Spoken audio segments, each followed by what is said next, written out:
నమస్తే. ప్రస్తుతం మనతో పాటు సీనియర్ జర్నలిస్ట్ దాము బాలాజీ ఉన్నారు. ఆయనతో మాట్లాడదాం. నమస్తే సార్. నమస్తే. Sir, Chandrababu Naidu video and audio ఒకటి ట్విట్టర్లో బాగా వైరల్ అవుతుంది. అంటే అది ఎంతవరకు నిజమై ఉండొచ్చు? నిజంగానే అలా మాట్లాడి ఉండొచ్చా? నేనైతే ఆడియో విన్నాను. ముందుగా ఆడియోలో ఏముందంటే అది ఇంకా ఎన్నికలకు 2 వారాల సమయమే ఉంది అని అంటున్నాడు. మీరు ఫండ్స్ ఇవ్వాలి అని అడుగుతున్నాడు ఎవరు. సో వాళ్ళేమో వాళ్ళ అవతల ఏం గట్టిగా మాట్లాడుతున్నారు అర్థం కాలేదు. సో ఆయన ఏమంటున్నంటే నా ఆస్తులు కూడా అక్కడ ఉన్నాయి, అంటే అమరావతిని నేను ఖచ్చితంగా డెవలప్ చేస్తాను, పథకాలకి ఏం లేదు, మొత్తం డబ్బులంతా అమరావతికే పెడతాను, నువ్వు ఇమాజిన్ చేసుకోలేనంత ప్రాఫిట్స్ వస్తాయి నీకు అని చెప్తున్నాడు. అంటే అవతల వాడిని కన్విన్స్ చేస్తున్నాడు. నీ ఆస్తులు అమరావతిలో ఉన్నాయి, నావి కూడా అమరావతిలో ఉన్నాయి, నేను మొత్తం అమరావతిని డెవలప్ చేస్తాను కాబట్టి మనకి ఇమాజిన్ చేయలేనంత ప్రాఫిట్స్ వస్తాయి, సో నువ్వు ఫండ్ ఇవ్వు అని అడుగుతున్నాడు. ఇది ఆడియోలో ఉంది. మామూలుగా ఎవరు విన్నా అది చంద్రబాబు వాయిస్, చంద్రబాబు ఆయన దాని ఏమంటారు చెప్పే పద్ధతి, ఇవన్నీ చంద్రబాబులాగే ఉంది.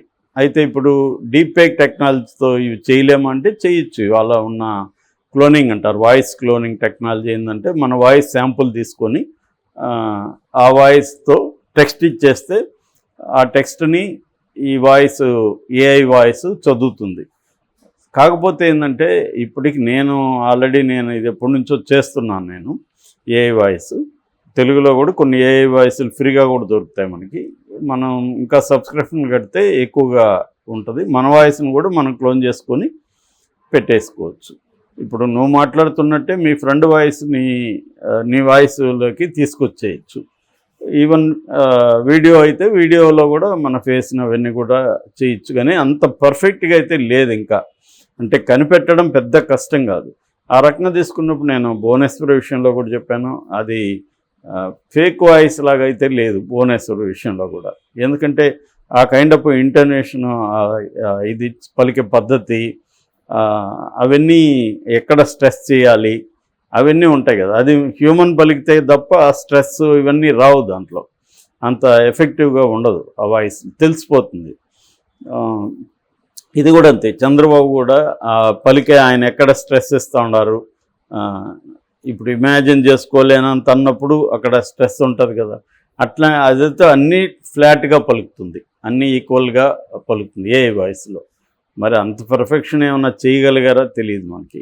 టెక్నాలజీలో ఇవాళ ఏదన్నా సాధ్యం, కానీ నాకు తెలిసి అయితే అంత పర్ఫెక్ట్గా లేదు. అది మామూలుగా చేసే పరిస్థితి లేదు కాబట్టి ఆయన వాయిసే ఉండే అవకాశం ఉంది. దాన్ని ఏమన్నా కట్ చేసి తీసుకొచ్చి ఉండొచ్చు. ఆయన డిఫరెంట్గా మాట్లాడిన ఏరియాలన్నీ తీసి పథకాలు, ఆ పదం మాత్రం కట్ చేసి ఇమాజిన్ చేయలేనంత ప్రాఫిట్స్ అనేది ఇంకెక్కడో తెచ్చి కట్ చేసి అలాగా ఆయనవే ఒరిజినల్ వాయిస్లే కట్ చేసి చేయొచ్చు. అదేం పెద్ద ప్రాబ్లం కాదు. అలా చేసి ఉండే అవకాశం ఉంది. ఎందుకంటే ఎప్పుడైనా కూడా మనకి ఫేక్ అనేది ఎక్కడ తెలిసిపోతుందంటే ఫుల్గా పెట్టరు, జస్ట్ ఎక్కడికి కావాలో అక్కడికే కట్ చేసేస్తారు, అక్కడే ఫేక్ అని తెలుస్తుంది. ఇప్పుడు ఆయన కాసేపు మాట్లాడి ఉంటాడు కదా, అదంతా పెట్టుంటే మనకు అర్థమైంది నిజమైతే. కాబట్టి నేను అనుకోవడం అది డీప్ ఫేక్ క్లోనింగ్ కాకపోవచ్చు. మామూలు ట్రెడిషన్ పద్ధతిలోనే ఎడిటింగ్లో ఆయన వాయిస్ని డిఫరెంట్ సార్లు చెప్పినవన్నీ కట్ చేసుకొని వాళ్ళు ముందే ప్లాన్ చేసుకొని ఇలాగా అమరావతికి డబ్బులు పెడతాను, నేను పథకాలకి డబ్బులు పెట్టను అని చెప్పాలని చెప్పి అవన్నీ కట్ చేసి ఒక దగ్గర పెట్టి చేసే అవకాశం ఉంది. అదే మోస్ట్లీ అదే ఉండొచ్చు ఫేక్ వాయిస్.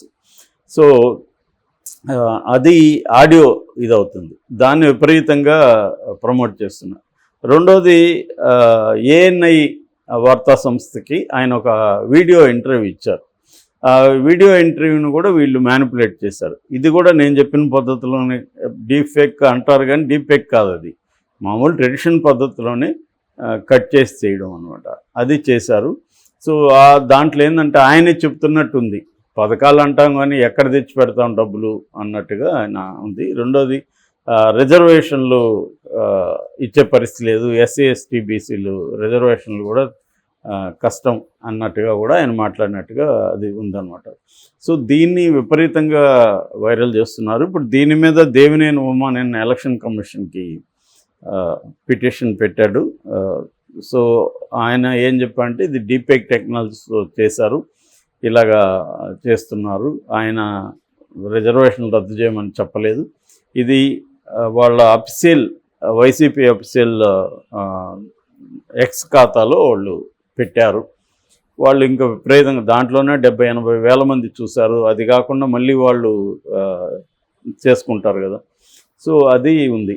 కాకపోతే ఈయనే చెప్తున్నట్టుగా ఉంది కాబట్టి అది ఎక్కువగా వెళ్తుంది. ఆల్రెడీ బీజేపీ వాళ్ళు రిజర్వేషన్లు తీసేస్తాము ఎవరికి, ముఖ్యంగా ముస్లింలకి అనేది ఉంది. ఆల్రెడీ మనం చూసాము అమిత్ షా కూడా ఎస్సీ ఎస్టీలకి రిజర్వేషన్లు తీసేస్తానని చెప్పినట్టుగా కాంగ్రెస్ పార్టీ దాన్ని క్రియేట్ చేసిందని. అంటే డిఫరెంట్ వాటిని కట్ చేసి ఒక దగ్గర పెట్టేసి లిప్సింక్ చేసేయడం. ఎందుకంటే మనం కరెక్ట్గా చూస్తే అది అర్థమైపోతుంది, కానీ చాలామంది అది కరెక్ట్గా చూడరు కదా, ముందు ఫ్లో అయిపోతుంది, ఎక్కువ మంది అసలు వీడియోని చూడకపోవచ్చు, టెక్స్ట్ వెళ్ళిపోతుంది. సో కాబట్టి అందరూ కూడా అది ఎలక్షన్ టైంలో కాబట్టి ఆల్రెడీ వాళ్ళు 400 అడుగుతున్నారు, రాజ్యాంగాన్ని మార్చబోతున్నారంట అన్నదే బలంగా వెళ్ళింది. రాజ్యాంగం 400 సీట్లు ఎందుకు కావాలి, ఎందుకు రాజ్యాంగాన్ని మారుస్తున్నారంటే వీళ్ళు రిజర్వేషన్ తీసేస్తారు, ఎందుకంటే వాళ్ళకి కులాలకు సంబంధించిన ఇబ్బందులు ఉన్నాయి, అందరినీ హిందూ మతం ఫోల్డ్లోకి తీసుకోవాలంటే రిజర్వేషన్లు ఉండకూడదు అన్నదేదో వాళ్ళకు ఉంది అన్న ఒక నెరేటివ్. నిజానికి వాళ్ళ ఎక్కడా ప్రకటించలేదు, ఎప్పుడు కూడా రిజర్వేషన్ తీస్తామని బీజేపీ ఎప్పుడూ ఎక్కడా ప్రకటించలేదు. కానీ ఎప్పుడైతే వాళ్ళు ముస్లిం రిజర్వేషన్లు తీస్తామన్నారో అదేవిధంగా మిగతా చోట్ల కూడా తీసేస్తారు. రేపు పొద్దున క్రిస్టియన్లకు కూడా వాళ్ళు బిలీఫ్ క్రిస్టియన్స్ అయినా వాళ్ళకి అఫీషియల్గా కులంలోనే ఉంటారు, ఎస్సీనో ఎస్టీగానో ఉంటారు. సో వాళ్ళకి కూడా రేపు మతం ఆధారిత రిజర్వేషన్లు మేము ఒప్పుకోమని బీజేపీ చెప్తుంది. నిజానికి కాన్స్టిట్యూషన్లో కూడా మత ఆధారిత రిజర్వేషన్ లేవు. ముస్లింలకు కూడా మతం బేస్ మీద రిజర్వేషన్లు పెట్టలేదు. అంటే అట్లాంటప్పుడు ముస్లింల్లో అందరికి ఇవ్వాలి కదా, అందరికి ఇవ్వట్లేదు. ముస్లింల్లో ఉండే ఈ పస్మండా ముస్లిమ్స్ అంటారు వాళ్ళని ఓవరాల్గా, అంటే దళిత్స్ అండ్ బీసీస్ ముస్లింల్లో వాళ్ళకి మాత్రమే ఇస్తున్నారు. ఇండియాలో కన్వర్ట్ అయిన ఆల్రెడీ దళిత్గా ఉండే ముస్లింలకి, బీసీలుగా ఉండే ముస్లింలకి కన్వర్ట్ అయిన వాళ్ళు ఉంటారు, వాళ్ళకి మాత్రం ఇస్తున్నారు తప్ప దాంట్లో ఉన్న అప్పర్ సెక్షన్ ఆఫ్ ముస్లిమ్స్కి ఇవ్వట్లేదు.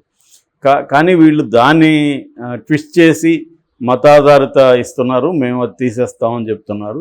సో అది ఇప్పుడు చంద్రబాబుకి ఇబ్బందిగా మారింది అక్కడ. ఎందుకంటే మోడీ కూడా తెలివిగా ఆంధ్రప్రదేశ్లో మాత్రం చెప్పట్లేదు, కానీ మిగతా చోట్లంతా పోయి ఆంధ్రప్రదేశ్లోనే ఇది స్టార్ట్ చేసింది కాంగ్రెస్ పార్టీ రాజశేఖర రెడ్డి పీరియడ్లో అని మిగతా అన్ని చోట్ల చెప్తున్నాడు. ఇవాళ మీడియా ఏంటంటే నువ్వు ఎక్కడ చెప్తున్నది ఇంపార్టెంట్ కాదు కదా, అన్నిట్లో వచ్చేస్తుంది. కాబట్టి ఆంధ్రప్రదేశ్లో చెప్పనంత మాత్రాన ఇంకా డౌట్ వస్తుంది, ఇతను కావాలని ఆంధ్రప్రదేశ్లో చెప్పలేదు అనేది అందరికీ వచ్చేస్తుంది కదా. కాబట్టి ఆ రకంగా ఆల్రెడీ చంద్రబాబుకి ఇబ్బంది ఉంది. ఆయన అందుకనే ప్రత్యేకంగా ముస్లింల మీద ఫోకస్ చేశాడు. ఇప్పుడు ఈ 2 వీడియోల ద్వారా, ఒకటేమో రిజర్వేషన్లని నేను తీసేస్తానని ఒకటి, రెండోదేమో పథకాలకి డబ్బులు లేవు, అమరావతికే డబ్బులు పెడతాను ఎందుకంటే నా ఆస్తులు కూడా ఉన్నాయి అక్కడ అనేది. ఆల్రెడీ అమరావతికి సంబంధించి ఈయన అక్రమంగా అక్కడ బినామీ పేరుతో ల్యాండ్స్ కొన్నారని, హెరిటేజ్ కొన్నారని, నారాయణ కొన్నారని ఇలాగ కేసులు ఉన్నాయి అక్కడ. సో ఆల్రెడీ జనం కూడా ఏం నమ్ముతున్నారంటే ఇదంతా కూడా ల్యాండ్ స్కాము అమరావతి అనేది.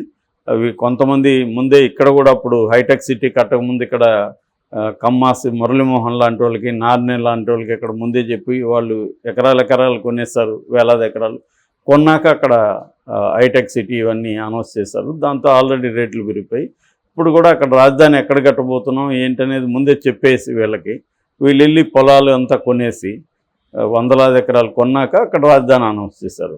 దాంతో ఆటోమేటిక్గా వీళ్ళు భూముల రేట్లు, ఇది ఎప్పటి నుంచో జరిగేది, ఇది అన్ని చోట్ల అందరూ చేస్తున్నారు. ఇప్పుడు వైజాగ్ని చేసే చోట కూడా అక్కడ వైసీపీ వాళ్ళు చాలా ల్యాండ్స్ కొన్నారని చెప్తున్నారు.